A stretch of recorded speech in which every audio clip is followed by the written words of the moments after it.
Yeah, wo ho yenka bi nhyiemu ya hwera de kese o my Ghana. Na ni epeda ye de beye ye de hye Ghana nyina de hye kese pa adwumtuni Chaskodwofo su na yi. Na wo hwa abra ofiri mu na nyoma ahodo bi kroso bo na asante hima de abefram ne ade. Sesei mpanimfo abie akyere abɔ ho dawuro e de abeto abefu internet kase so nyankopon ya adom a 6 December 2025 yana ye Lumba yi afa ye hu ya de yire pani enso e de aba bonten ne abusuafo e ho court nsem bi ebepie mu me pa cho wanya bi kenkan wanya bi atie wanya bi ahwe wahunu se de nsem no esi ekoso na nsem no bi akwa ese eye ne yire pani no owo Germany no one ne ware wo Germany emire bi atwam papa yare na oba Ghana na obepiem wo Ghana na yire no so eka akrom ho e na obenya oba foforo ntie de yenim se na yire no ye mienu ana de doso chesa afei eye no ebe koso no ano na yire no wo Germany no so de nkrata ba abonten a ye lawsuit se wasiu abusuapani ne transition ba bia ne kunu no eda se okokra se nkokwa akohwe efuru no ya yesi e ma na kwan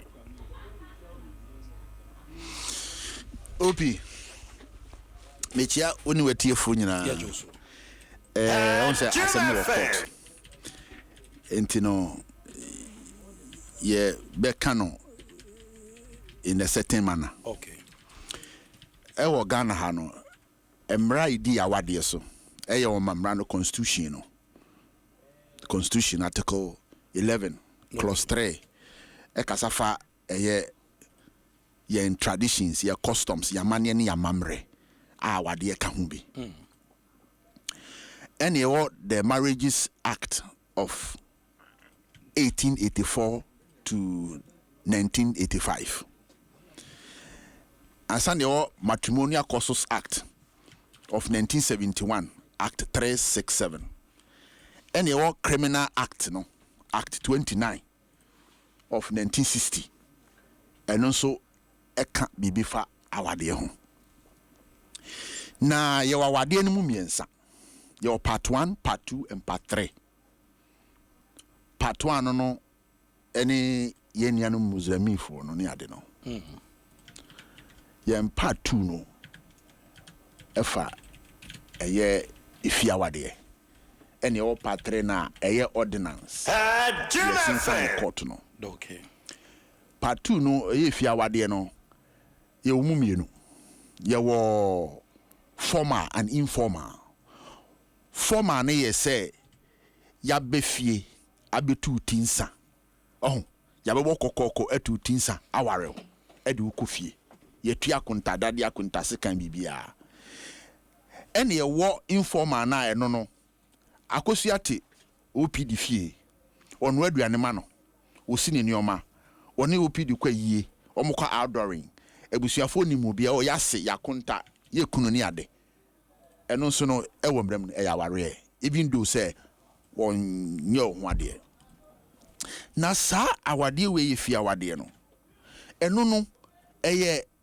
polygamous utimi ware mienu miensa enan enum sa efie die no obia enche ohwe ise no no obia so opekra obia enka ohwe one mekire no na emum se wo ye sa efia wade na ente se ukokoye obi wedding obi fufuro wedding tinemi kan yi pa uko oye efia wade na so pese wo ware obi ka ho a ye no efia wade okay se ukokoye oni akone wedding a eno no eye bigamy na wuntimi nye fie de na baako na onkoye there be enti am sitie ni ye pa se o pese wo ye efiawade a ye efiawade nko a se wani eje eye ordinance no ho a na yesinsan the court na wedding no ho a ne ye woni na ye efiawade no ye fra bibi conversion obetimi a convert akọ sa court de ni bi okay oh wawari will be a fear dear na when nije a year court to the end home and one say will be converted. Okay. So when you convert here, kai say Ufiawade no longer exist. Okay. Ufiawade ni hobby. Ni hobby. Send your be ya. Se wo pese wo ja wade na. Untimi mfa ensan koma busiafo. Wo den san kwa it is nothing. Jesus wo ko ja ne den court. Wow. And wo den san kwa e na. Because wo convert here no. Eye Ufiawade is no longer in existence. Eni hobby. Jesus say Oko court. Oko jai sa wade no. Sanet ye. Se ke fia wade ne de a.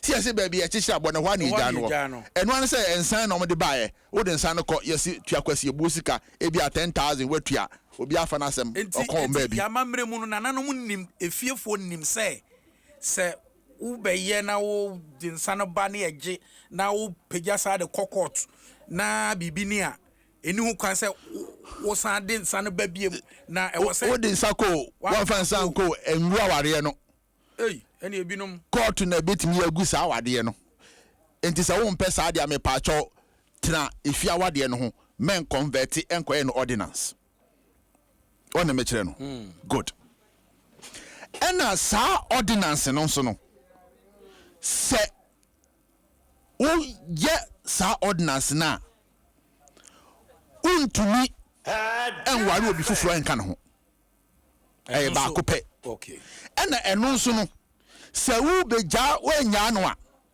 na se bia ntokontoko abamuntam na bia bobi akota ne ba bia san ebufuo ni adinti na ma separate a me pa cho se wo kokotu nko ja sa ware na untumi ware obi fufuro kosi bra obewu se wo ko ware obi fufuro a Mamen King can. But before I say now back in Kano, how many months and how many years and I'll bet him in Nipana as separate and one separate. My mature idea. Okay. Uko you can be a friend of judicial separation. Ebi ni Ghana.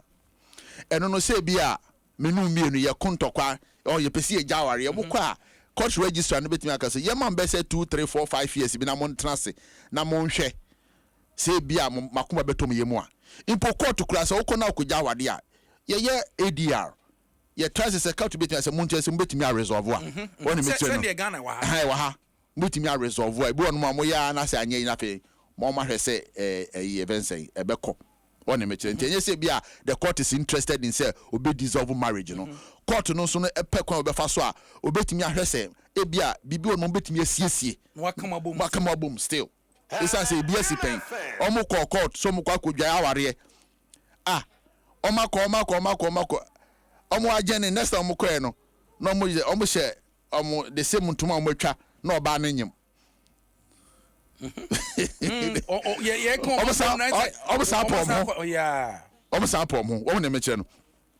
enti we ni de me pa chow na mpese me kinkan ya obibi act 29 me ka say ne ma emra e govern ya wade o Ghana no eti na ya criminal offences act 1960 act 29 no section 6262 a person who commit bigamy commit a misdemeanor na ba say enye bia boni kesie bia enu betimi akomu busumi nsia ena afi mfie mienu ukọ hinfu ye ukọ hinfa ye do ko to afiase ye hwan obi a wa ya wedding na wo nyai no na wakọkọ ware obi fufuro oba ne betimi akọ report ni acho se be man na kofa akiro ana oba na kofa either side wow ana se mfia wade ena wawade ena wakọkọ ye obi fufuro wedding aka efia wade no ano so betimi aside you for bigamy and also misdemeanor become 6 months 1 year 2 years so ko si ajaje a ni 3 years dia obetimi about 2 years tie and also a person commit bigamy who knowing that a marriage subsists between that person and another person goes through the ceremony of marriage whether in Ghana or elsewhere with any other person. Enti am fa say Ghana no warrior na say brochi no warrior. Say Ghana cry we no mo gitum e wa ma. Enti o catch you say am fa say warrior Ghana na say brochi. So I say But a person shall not be convicted of bigamy or of any offense under section 264 if at the time of the subsequent marriage to the former wife or the former husband has continually been absent from that person for 7 years. 7 years? Yes, and has not been heard of by that person as being alive within that time. So there's something we call desertion. Desertion. Or person what say, me no na tie infrinci ya trase ya ware. But say frisian sunye, mente wonka suwawu se wa mem suwayira. Ene ne de ukọ ware a yentimi incite for bigamy. Esan say mente wonka. Yenim suwawu. So the presumption of death comes in. One na mechire no. And the desertion no in civil no so no me no watna infrinci be say mienu miensa enan enum. Wakwa brochire wa onya call wa on send chop money and a housekeeping money on frame onya hwe metimi akọ court desertion ne makogu awade no. If you don't do it, it means ugusu do wukunu and awere. So say yehwemu a oyobi a oya dwumtuni no oya loud or baby Yehunu UK no one na yere ba kwin no monam ba bia no ho the yiri so no nso ohun all this while more than 7 years more than 10 years more than 15 years. So the 7 years here no 7 years no the caveat is that unteninka that otiase. So the presumption is that 7 years unteninka nyawu eno no betimi aware on the mention no. And then that's what the Criminal Offence Act in Ekano. Okay. But a bus civil there a desertion. Okay. As a near what prove bisano. And to be saying few me and send an ountain and can't ubet me a court to say micron a grounds a yina so bet him dear jawa dear. Nemo went to me in yawa dear. Our in it that's so honorable. One mention. And now young fan say a Jamine. So person uja wo yira wade one of the grounds dwaman so abo dwaman it is one of the grounds quite difficult to prove. Jesus okoto sebi obi butu yire so ana say o yire butu ukunu butu, you understand, you know what I'm trying to say on the mechire no ansa no hu say bia because normally no here say matisa ukunu ni we twempena matisa ukunu we akose hotel uvu ani hunu ye. How do you prove it in court? But there's something that always give up. One, so obano oni bema na konyem. Oma fa yefunu. Anasa wakoti yareboni bi. STD, sexually transmitted diseases bi. Ni yako check wo obana na bema no ni bi. Obana kotiaba. Ebe nyina so se we de wafu wachi. Ti enunti wasi. Enbe grounds. So wafu wachi wa committee adultery to betwe den. Eja ware. Na oba openi ku betwe akase mi nya ware. Oni mechire no.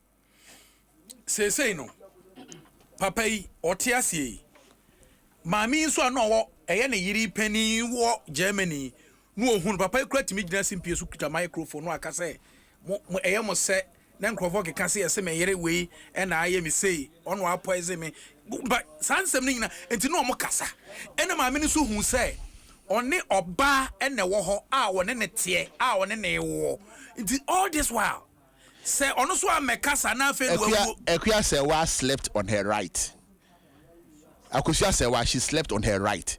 Because Ameka say Akusia say wa could have cited the husband for bigamy. Okay. That is say no crese bia or worry will be say no crese or worry will be. She could have cited him for bigamy. But Ameka say obu onmo odonikunu on peso be yesa.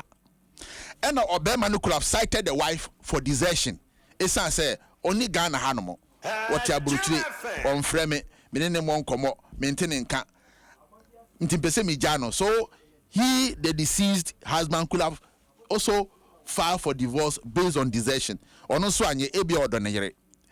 These people are almost separate but legally court omun nyaya wade the marriage still subsists and that any other marriage is null and void. Adenti ena mo lawyer for ya mo so mo ko eyi mu a mo church say esan so kyerɛ sɛ ɔbaa ne bɛrima no entimi kra mpasudie nkomo kra na ankoso within 6 months kra na you can call the marriage void. You are talking about consummation. And yema 9 the ma awade. An agreement between the man and the woman. That is first one. An agreement between the man's family and the woman's family. And then that's the consent. So the consent between the man's family and the woman's family. That the consent between the woman's family and the man's family. And then the last one is consummation. That you should consume the marriage. Oma wariao, oma consume marriage, you know. The law is the law. So say, adiana kwa ngongonai. Advice ben ena wo ubetimi di ama wo. E mani mienu nyina because say what's the case, you know, at the court. Court ne is a court ne be determine yeah, but the na me person will be at here say customary law marriage and marriage ordinance, they are mutually exclusive. They are not two bedfellows. So also obey if you are there, if you are you could see a so one person be if you are there so ordinance ni who say ordinance no untumi enkwari obi emfa nka ho one man one machete sanso na fia wade no so no wo wade obi a ubetimi awari edu enan aka ho na mo untumi nya no wedding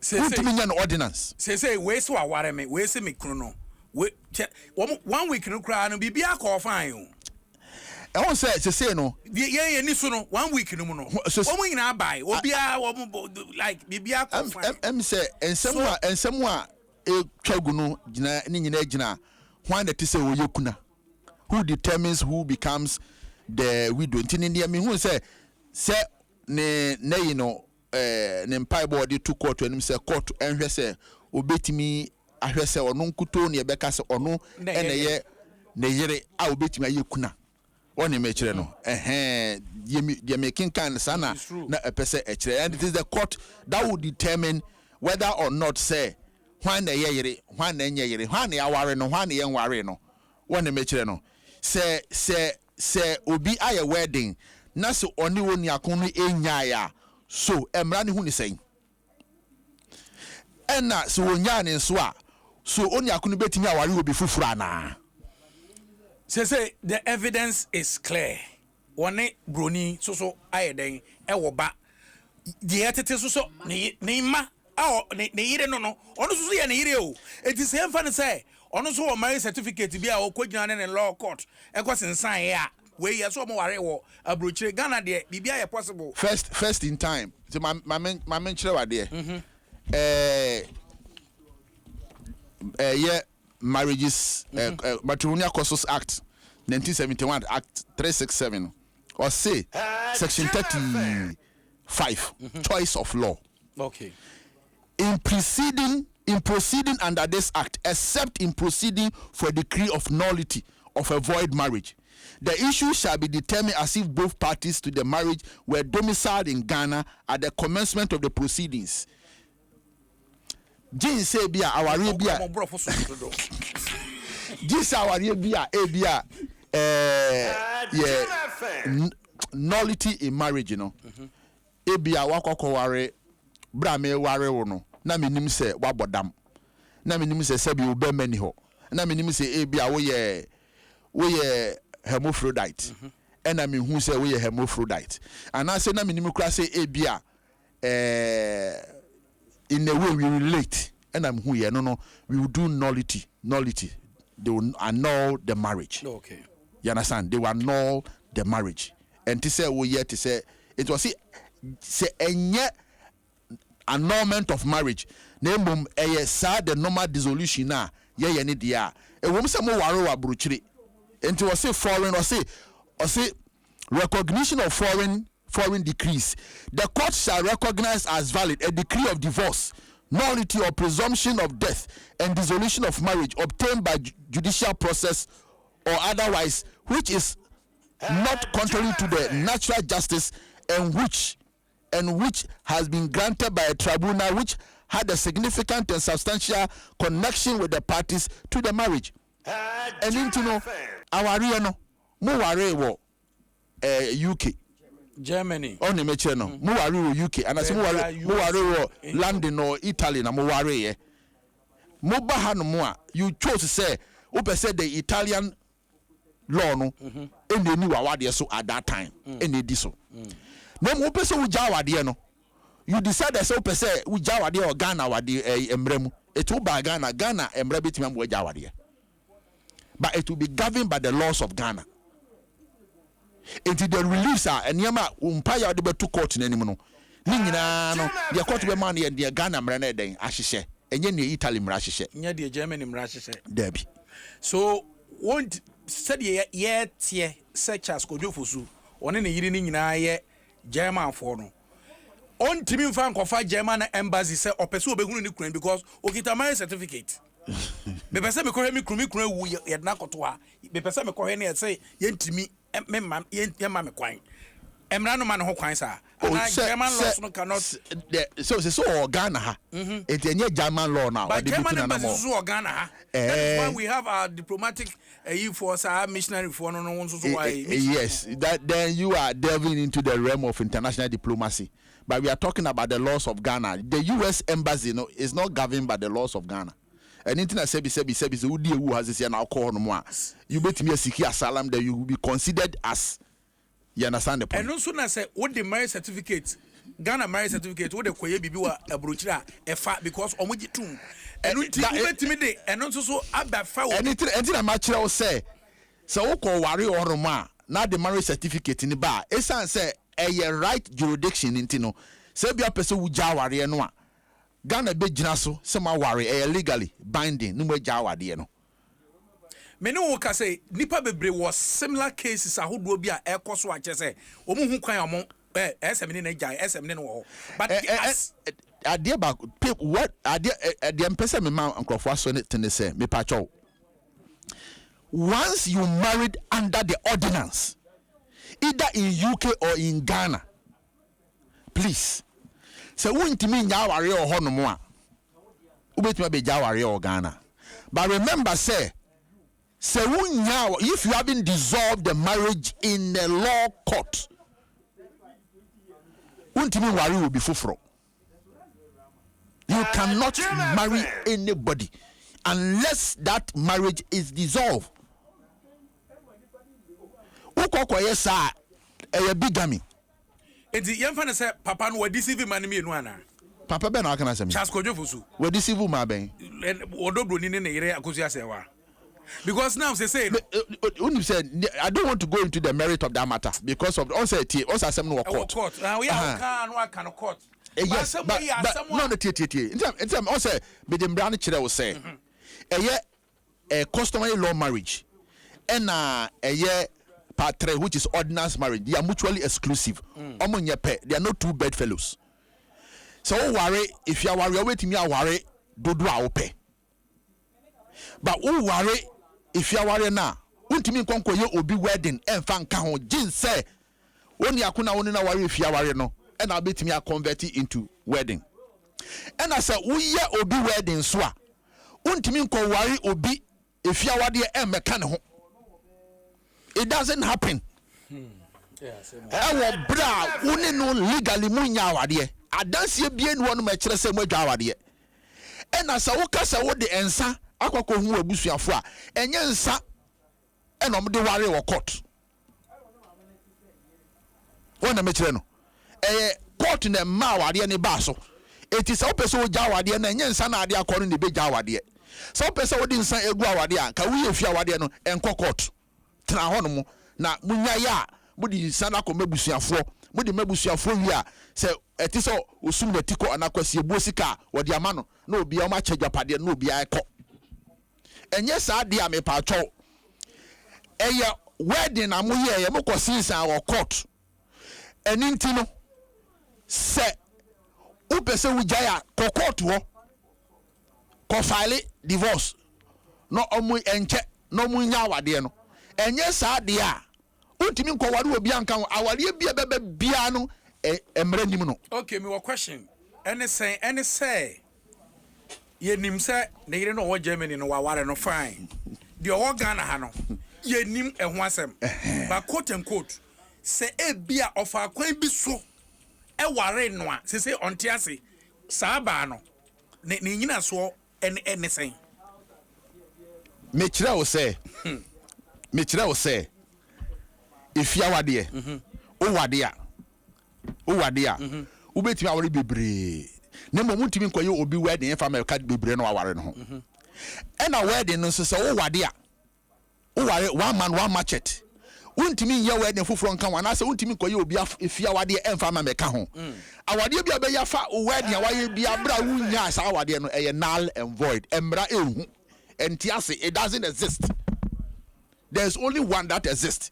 The one that is existing is the one you did. That's what honor court. I dance here because marriage certificate in that so. Se uko jawaria marriage certificate in the dia dance here. Court to go na oje no or the ama register no akwati team no machine. Ni ama divorce certificate. The only thing that proves somewhere jawadia a divorce certificate. Once you can pull the divorce certificate to prove, say where jai our dear no, you are gone. Now say bini one more dia, the marriage still exists. Wait me at Trebebia, so at Trebebia all this while. Na BBS our no for the fact that we want marriage certificate into exist. My main chirawadia. And I make catcher will say, you chose to sit or sleep on your right. Both parties have opportunity. One could have filed for desertion. One could have cited for bigamy. All of them, who knows, maybe they love themselves. They decided to be.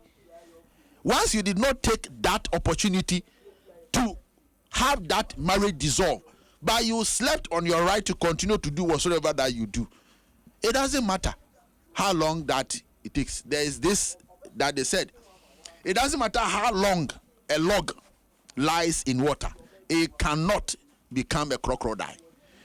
Say duasini edensiomwa and that and found if you do a bedi entimi or denchem. That's quite medasi. And you know, dear me person me dija on say.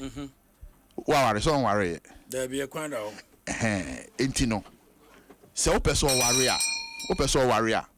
Me pacho. It does say obey a prenom. One me cheno.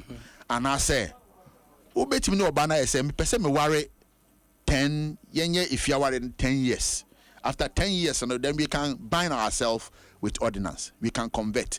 Say na be within that 10 years, and say munya problem na some person mujaya. You can part ways and go. Our problem be any one more.